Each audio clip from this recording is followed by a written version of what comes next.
Hi, Matt Sanders here. I want to share with you today a topic for chaplains called We Have the Authority to Ask a Question. And I discuss this in this book that I've written, Chaplaincy, a Ministry of Presence. There will be a link below and you can find it on Amazon, and I encourage you to pick up a copy for your training. So I also have a picture that I felt in some way reflected this theme, this beautiful painting of this bird. A bird for me is a symbol of freedom. So we have the freedom and the authority to ask a question for the purpose of service. Let me tell you what I mean. One of my colleagues, Marilyn, was a brilliant chaplain, and one time during a staff meeting, she started expressing a thought, and she said, we have the authority to, and I filled in the blank in my mind. I thought she was going to say, we have the authority to challenge a doctor. We have the authority to go to a nurse and say, hey, you got to do this better. But no, it was none of that. And she simply said, we have the authority to ask a question. When we're working with a patient, or working with the family of a patient, if there's a concern, a worry, a disappointment, a frustration, we, in our privileged role as chaplains, have the authority, the freedom to go to the physician, to go to the nurse or whoever, and just ask a question by way of advocacy for the patient and for the family. By asking a question, it might make a positive change, might set things in motion to make a positive change, or it might not make a practical change, but it might bring at least a bit of a greater degree of humanization, in which the patient or the family member who's feeling frustrated and that they're just being seen as a number or something, they might feel that they are recognized as a person, as an individual of dignity. And so a sense of humanization may be promoted. And that too is a win. You know, that's a good thing that we can do, even if it might not be a practical fix. There's a phrase in a beautiful song in Spanish, it's poder es servir, and it means power is for service. And I love that. So in our role as chaplains, we do have a degree of influence, of power, but it's for service. It's not to meet our own needs. So I want to share with you two stories to help flesh this out. And again, these principles are in this book, and I really do want to encourage you to pick up a copy for yourself. So the first story I'll call Mrs. Jones. Mrs. Jones was at the end of her life. She was not really responding anymore, and her daughter, Gloria, was her primary caregiver and was with her mother in the hospital room, and I was just doing my routine rounds, and I went in to check. I really didn't know anything about the background of what was going on with the patient or her daughter, and I just asked sort of the standard chaplain question, if there was anything we could do to be of any support spiritually or any other way for that matter. And Gloria, she was not happy, and she goes, no, there's nothing you can do, and was dismissive, was angry, was frustrated, looked tired. And so I said, okay, I'm sorry to have bothered you, and I, as graciously as possible, I just tried to make my exit and leave her in her privacy with her mom. And so as I was quietly leaving the room, she spoke up and she said, well, unless you can get us a room with 2 beds. And I turned around and I said, I'm not sure I understand. And then she went on to explain that her mom was dying, she was at the end of life, and that Gloria was her caregiver and was not going to leave. She was going to stay at her mom's side till the end. But because of her own health problems, Gloria's health problems.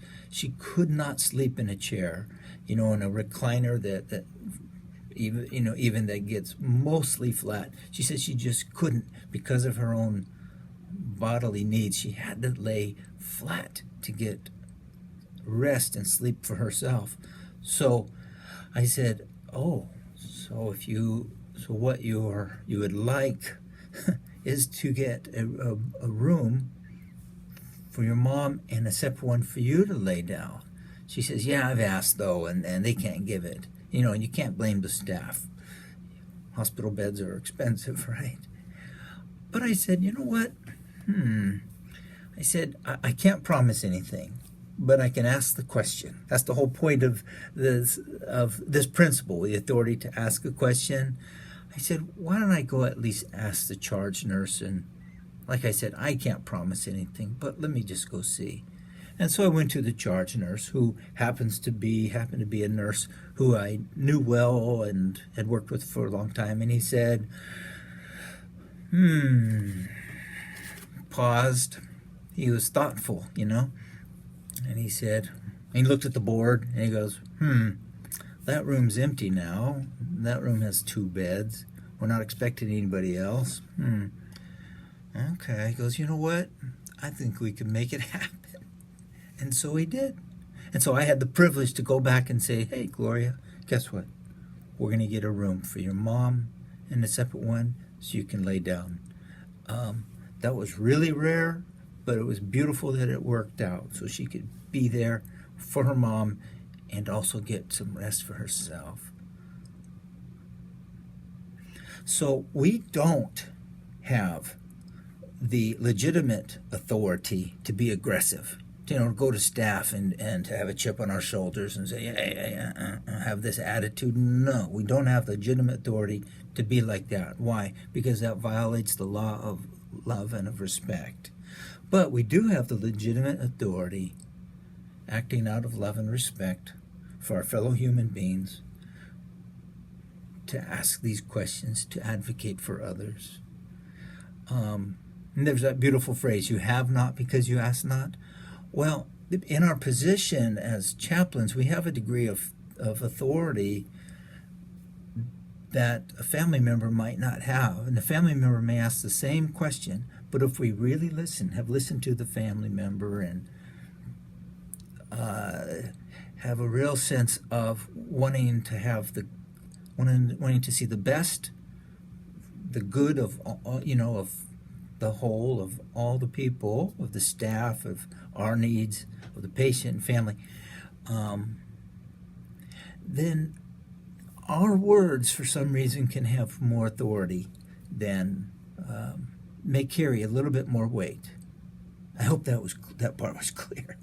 So I'd like to share with you a second story I'll call Mrs. Garcia. Mrs. Garcia was an elderly woman, about 90, and she had, I think it was an aneurysm in the brain. It hadn't burst yet, but it was major and life-threatening for sure.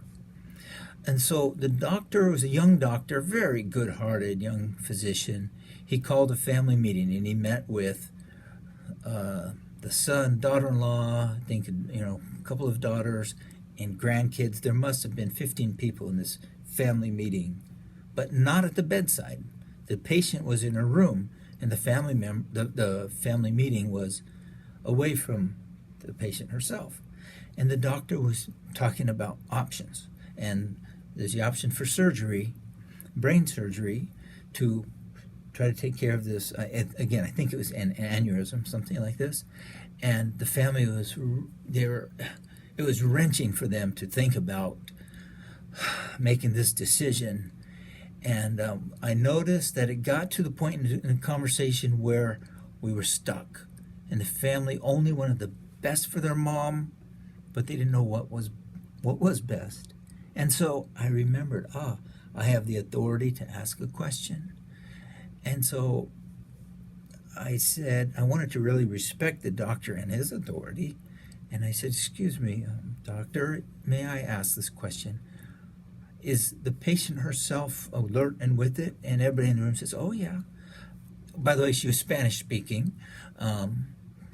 And I said, and would she be able to answer she's able to answer questions and so forth? And he said, yeah, she's still with it. And then I said, okay. And what would she want? Pretty simple question, very basic question. And when I asked that question, the whole room just went like, oh, what a concept. Why don't we ask her? So we went back into the room and they asked her, of course, in Spanish, explained her these things. And she said, no, she wouldn't want this surgery. She was at peace with her life. If not having the surgery means she may have a stroke, then so be it.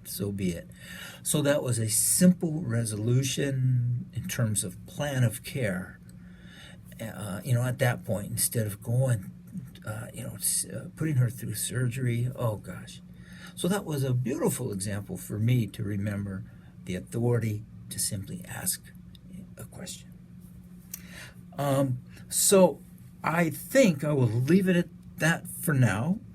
Maybe that's a little idea you could put in your toolbox. And again, at the risk of sounding like an annoying commercial, I really do recommend that you pick up this book.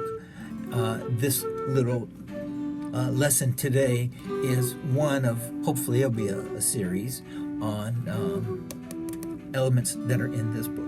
Okay, I wish you well in your ministry. God bless. Peace.